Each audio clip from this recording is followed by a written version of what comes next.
Well, hello, graduates, and let me begin by congratulating all of you on your incredible achievement. And, I just want to thank you. I just want to thank each and every one of you for allowing me the privilege and the honor to come and speak to all the graduates today. The commitment you have demonstrated, the hard work and dedication you've shown to get to today's graduation ceremony is exactly what you will need to succeed in life. And I'm so pleased to be here with you to celebrate this achievement, and I'm grateful to receive the honor of Doctorate of Humane Letters from the fabulous Saginaw Valley State University.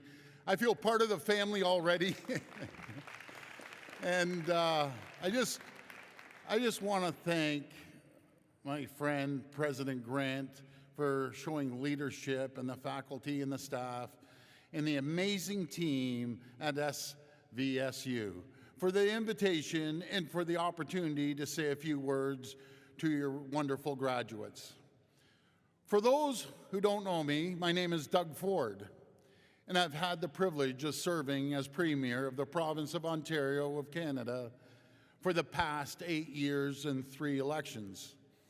Maybe you're wondering, why is a Canadian politician here today delivering your commencement address? But like many Canadians, and I know there's Canadians that have graduated here as well, I've spent years living and working in the United States. In fact, I spent nearly 20 years in Chicago and New Jersey, building out my family business in the same way that so many other Canadians have come to the U.S.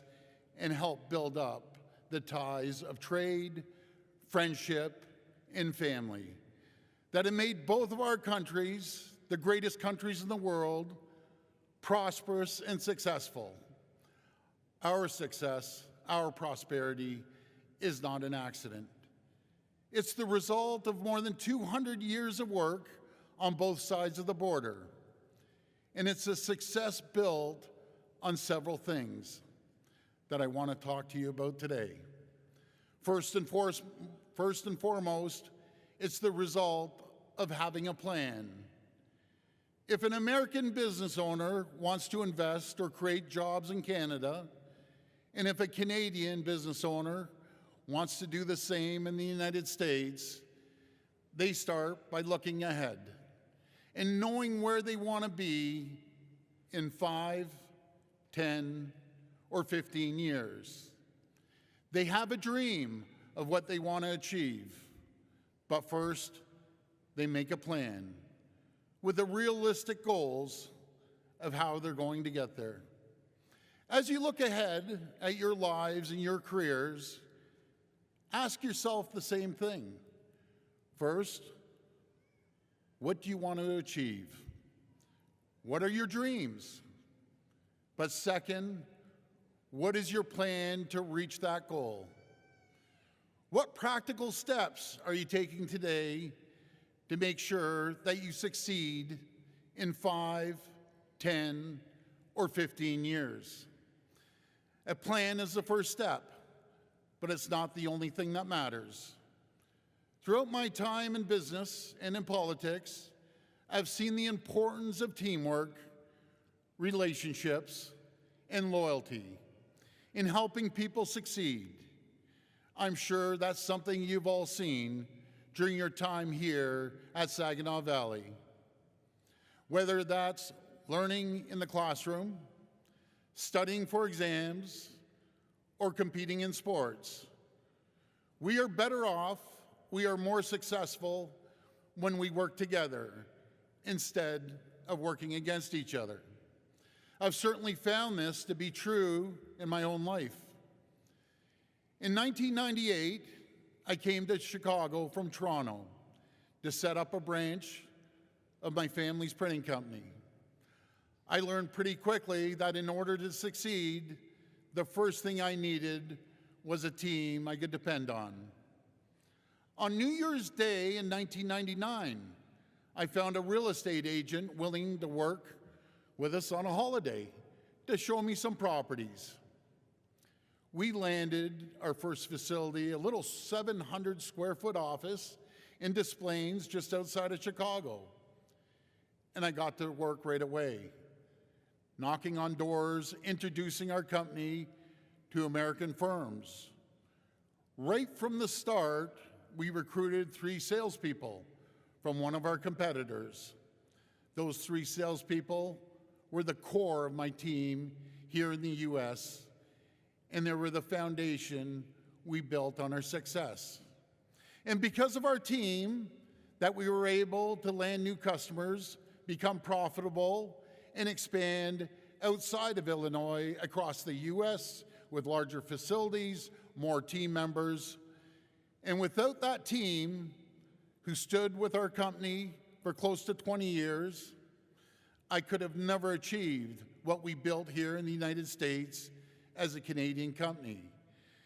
And I can tell you, I love the United States, I love the American people, and Canadians love Americans. I was still in Chicago in 2010 when I got a call from my brother Rob, who had served as a Toronto City Councillor since 2000.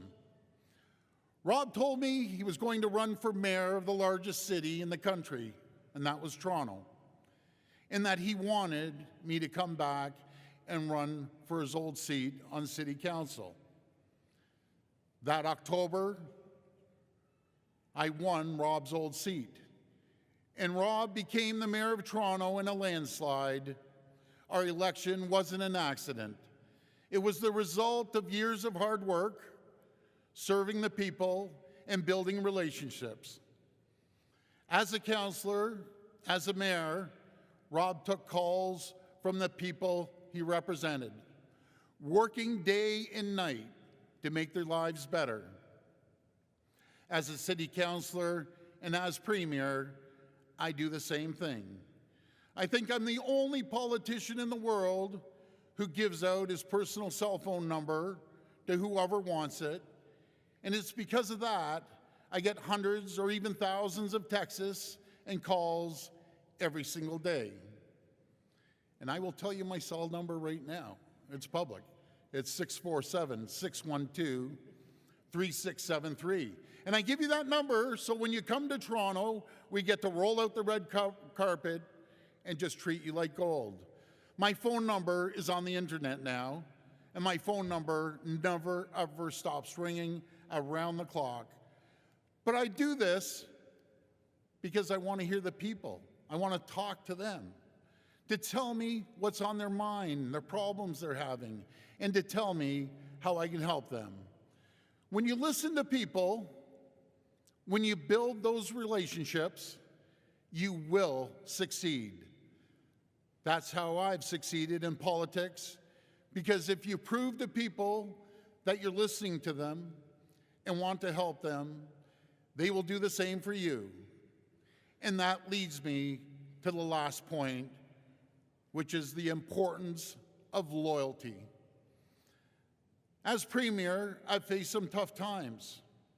Through the pandemic, through tough economic times, we had to make difficult decisions that were not always popular. I could not have made those decisions, I could not have done my job without the loyalty of the people I work with. That includes my cabinet and my caucus and my team and my office. That's not something that happens without hard work. Loyalty is a two-way street. It has to be earned. I have team members who have been with me since before I became a politician, people who have stuck with me in good times and bad, and I will stick by them as well. Because when you show people around you that you have their backs, they will always have your back. Before I wrap up, I want to say a few words about the partnership between our two countries, the two greatest countries on earth, and I can tell you Canadians feel like we're part of the family, because that partnership is also built on teamwork, relationship, and loyalty.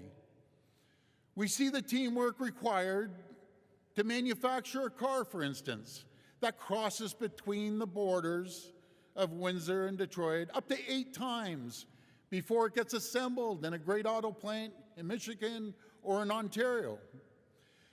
We see that families, friends, and business partners who live on opposite sides of the border don't let the border get in the way of lasting relationships. And we see how trust and loyalty gives business owners the confidence to invest across the border and create jobs so that everybody benefits. Over the last year and a half, that partnership between the U.S. and Canada has been tested by tariffs and trade wars. We've seen less and less teamwork. We've seen the relationship strained, and we've seen the trust and loyalty that was built up over generations shaken and undermined. But I still believe we are stronger together. I still believe that both countries love each other, and we do. But folks, protectionism has never worked in the history of the world, and it won't work now. Just listen to what the great U.S. President Ronald Reagan had to say about countries that impose tariffs. I will quote, "Markets shrink and collapse. Businesses and industries shut down, and millions of people lose their jobs. That's what we risk with the U.S. and Canada if we don't get back to working together. Our economies, our cultures are so closely linked, with millions of Americans and Canadians workers getting up every single day to go to a job that depends on free trade and open trade. I always say, folks, we can't unscramble an egg. We can only make that omelet larger.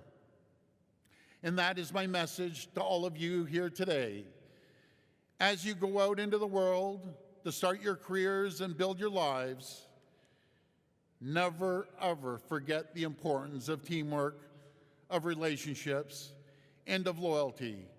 Don't forget that in everything you do, these are the attributes that will make you succeed, just as they made our two great countries succeed, working together for so many decades. Once again, I thank you very much. I want to congratulate each and every one of you for your incredible achievements, and may God bless the United States of America, and may God bless Canada. Thank you so much, everyone, for having me.